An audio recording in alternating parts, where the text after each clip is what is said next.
Bismillahirrahmanirrahim. Assalamualaikum warahmatullahi wabarakatuh dan salam sejahtera. Kami dari kelas Bahasa Melayu 2 akan menerangkan mengenai subjek literasi bahasa. Saya Madiha binti Muhammad Zain.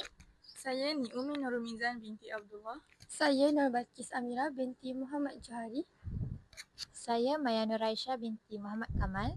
Hari ini kami akan bincangkan situasi murid tahun 2 yang membaca ayat dengan sangat perlahan dan tersekat-sekat.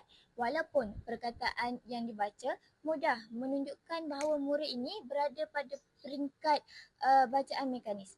Pada tahap ini, murid sudah boleh mengenal huruf dan perkataan, tetapi kemahiran membaca secara lancar belum mantap.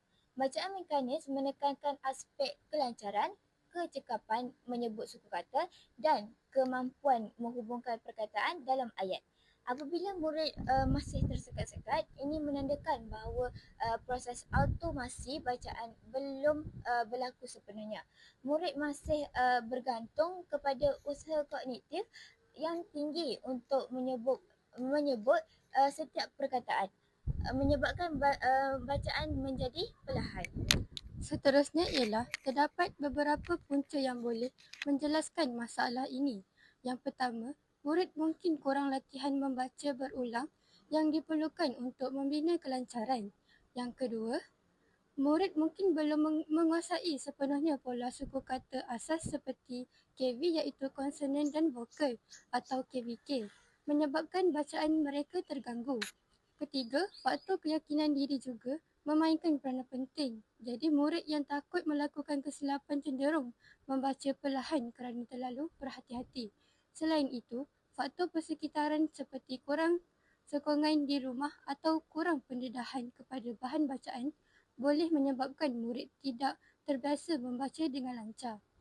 Kesemua faktor ini saling berkait dan memberi kesan kepada kelancaran bacaan murid.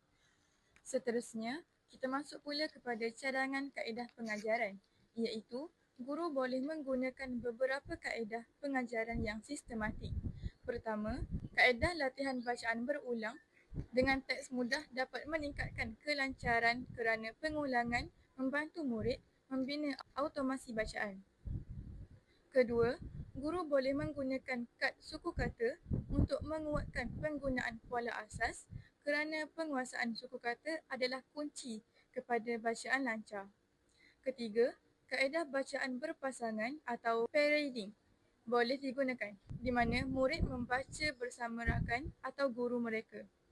Kaedah ini bukan sahaja membina keyakinan tetapi juga memberi sokongan segera apabila murid tersekat.